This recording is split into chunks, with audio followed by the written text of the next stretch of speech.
Hello, my dear friends and my students. Today's lecture is Drug Distribution System in Hospital, Inpatient Services.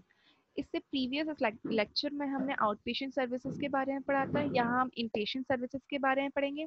Out patient का मतलब क्या होता है वो मैं आपको बता चुकी हूँ एंड देन रिपीट भी कर देती हूँ। आउट पेशेंट का मतलब होता है कि किसी भी पेशेंट को अपना ट्रीटमेंट करवाना है बट वो हॉस्पिटल में एडमिट नहीं होना है, उसे सिर्फ ट्रीटमेंट लेना है एंड चले जाना है। एंड inpatient का मतलब क्या होता है? Inpatient are those patients who require hospitalization, that is get themselves admitted in the hospital, stay there for treatment till they are discharged. It's mean कि इन पेशेंट में वो पेशेंट्स आते हैं जिन्हें हॉस्पिटलाइजेशन किया जाता है, एडमिट किया जाता है for the treatment and after the treatment उन्हें डिस्चार्ज कर दिया जाता है। इन पेशेंट में फोर सिस्टम के बारे में पढ़ेंगे। जो ये फोर सिस्टम क्यों होता है? जिससे जो भी ड्रग एंड मेडिसिन हैं वो इन पेशेंट को हम डिस्पेंस कर सकें।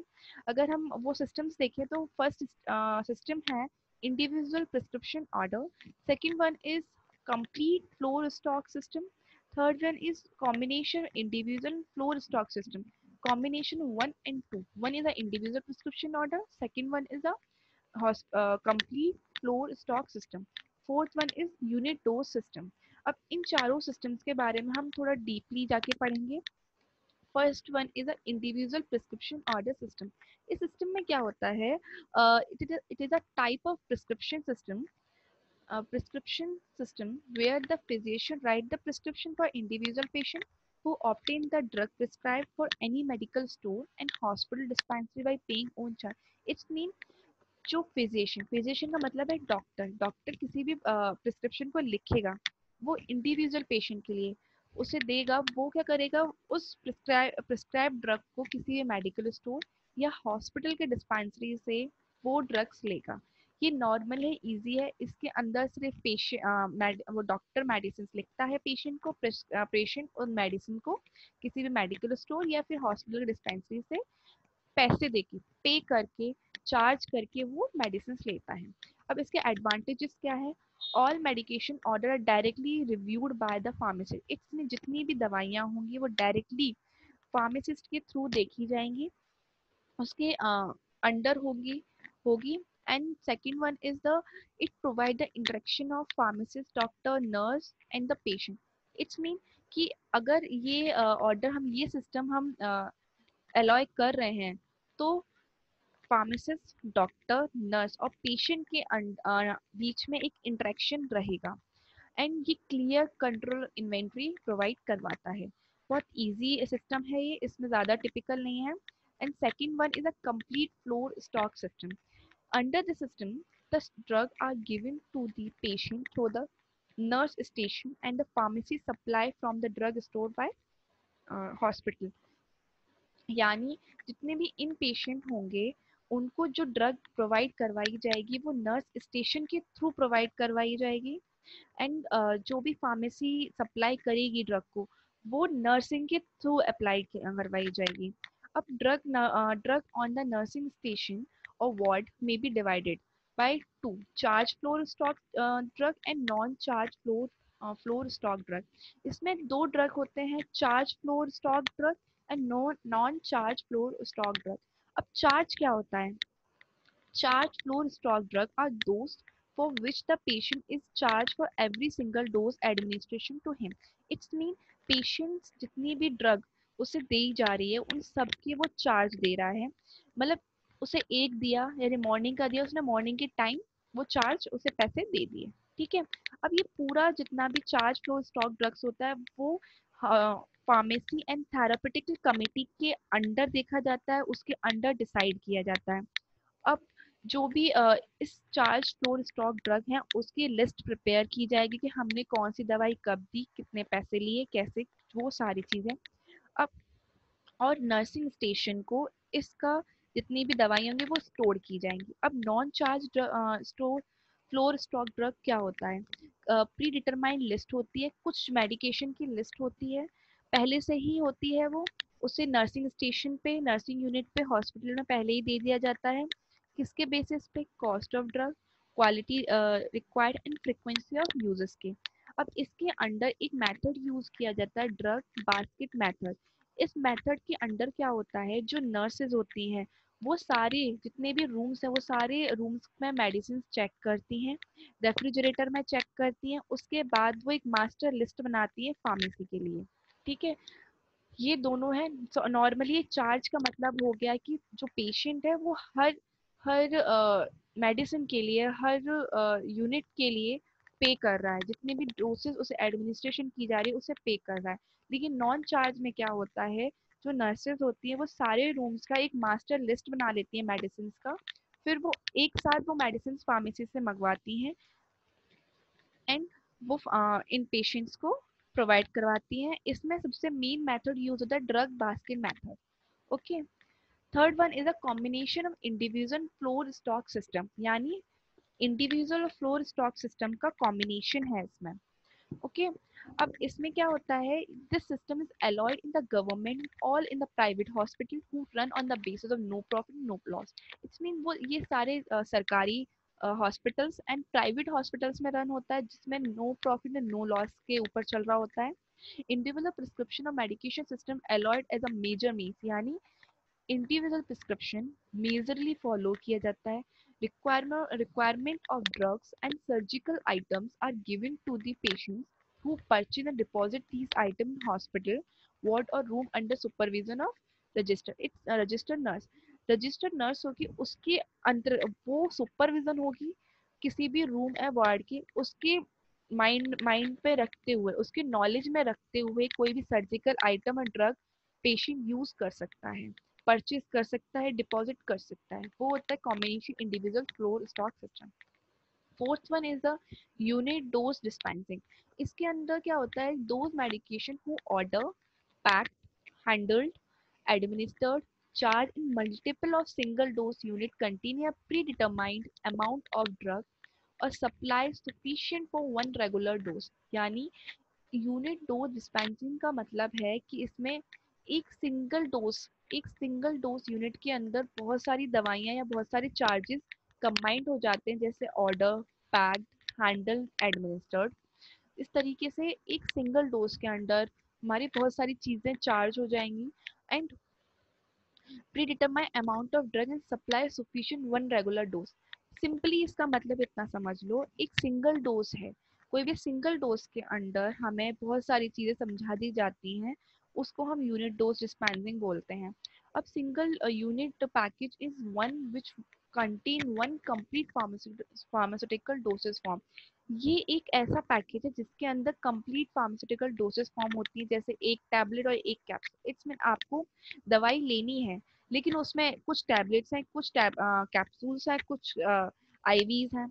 अब उस चीज़ को आप याद नहीं रख पाएंगे, इसलिए ये इन पेशेंट्स के लिए और नर्सेज के लिए होता है।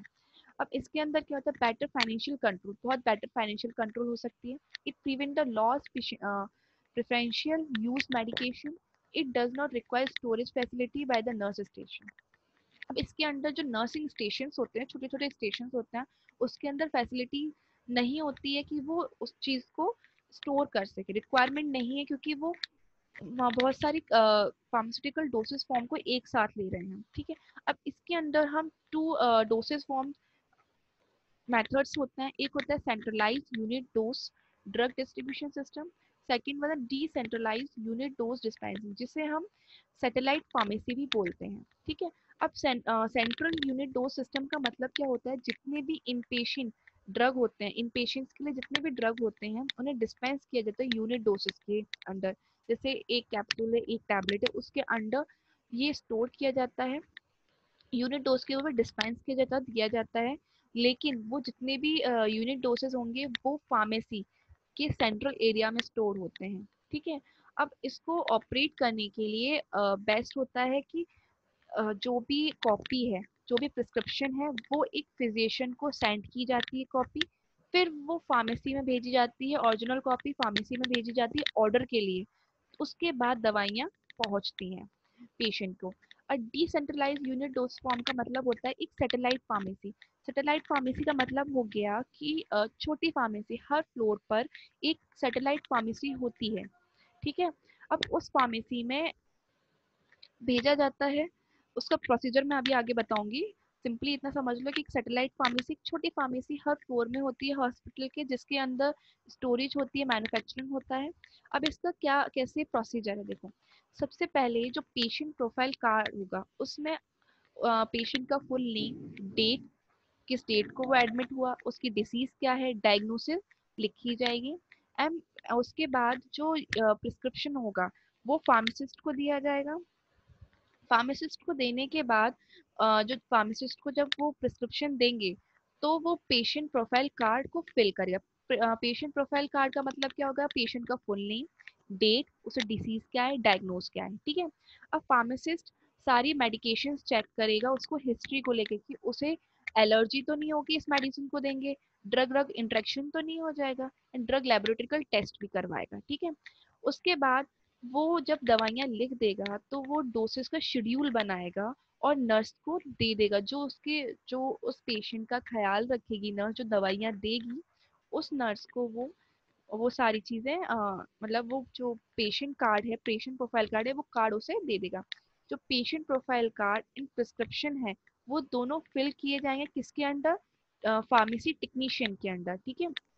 उसके बाद जो वो नर्स है वो ड्रग उसको पेशेंट को देगी, वो रिकॉर्ड्स में भी एंटर करेगी कि मैंने ये ड्रग उसको दी, ठीक है। फिर वो दोबारा दोबारा फार्मेसी में रिटर्न कर देगी उस कार्ड को। जब वो मेडिसिन फिनिश हो जाएंगी वो कार्ड रीचेक होगा एंड देन दोबारा ये फॉलो हो जाएगा, ठीक है। अब ये 4 टाइप थे आपके इन पेशेंट सर्विसेज के। अब आता है सेंट्रल स्ट्रायल सर्विस।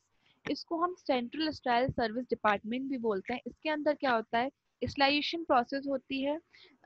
इसमें सप्लाई किए जाते हैं कुछ प्रोडक्ट्स जिन्हें हम स्टलाइजेशन करना होता है। इक्विपमेंट्स, मेडिकल डिवाइसेस होते हैं, इक्विपमेंट्स होते हैं, ऑपरेशन थिएटर्स भी इसी के अंडर आते हैं। हर ऑपरेशन होने के बाद ऑपरेशन थिएटर को स्टलाइजेशन करना होता है। स्टलाइजेशन होता है हर हॉस्पिटल में, वो सेंट्रल स्टाइल सर्विसेज डिपार्टमेंट के अंडर आता है, ठीक है। अब इसके अंडर हेल्थ वर्कर्स होते हैं जो ऑपरेशन थिएटर को स्टलाइजेशन करते हैं और उसका प्रोसीजर फॉलो करते हैं। अब इसके एडवांटेजेस अगर हम देखें तो processing issues, control infection free atmosphere. It's mean इसका सबसे मेन प्रोसेस है, इसका मेन एडवांटेज है कि वो जो हॉस्पिटल का एटमॉस्फेयर है वो इन्फेक्शन फ्री हो जाए एंड कंट्रोल किया जाए इन्फेक्शन। सबसे मेन एडवांटेज यही है। And economical efficient and uniform sources, uniform sources के अकॉर्डिंग किया जाए। अब स्टलाइजेशन प्रोसेस में हम हॉट एयर ओवंस को यूज करते हैं, ऑटोक्लेव्स को यूज करते हैं। ये दो एपरेटर्स मेन होते हैं हॉस्पिटल में स्टलाइजेशन यूज करने के लिए, स्टलाइजेशन करने के लिए कोई भी इक्विपमेंट या इक्विपमेंट्स को, okay. And last one is a bedside pharmacy. What is the mean is bedside pharmacy? The health authorities felt that is the duty of pharmacist to take more and more responsibility in the field of healthcare to the persons. The pharmacists are encouraged to participate more in the day management of patients at ward level.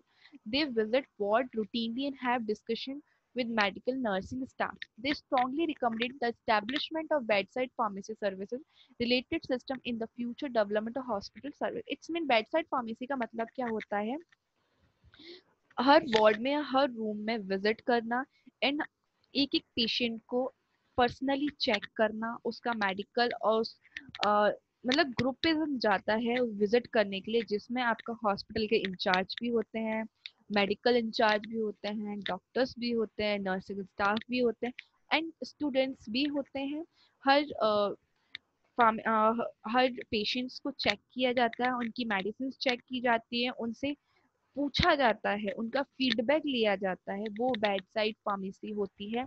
उसमें main role होता है pharmacist का, क्यों, because वही medicine लिखता है तो उसे ये देखना होता है कि किसी मेडिसिन से उस पेशेंट को कोई प्रॉब्लम तो नहीं हो रही है, ठीक है। अब इसके कुछ फंक्शंस हैं। Discuss with medical and nursing staff regarding the medicine prescribed in the case sheet. It's mean pharmacist medical और नर्सिंग स्टाफ से डिस्कस करता है जो भी मेडिसिन लिखी गई हैं उन चीज उनको लेके।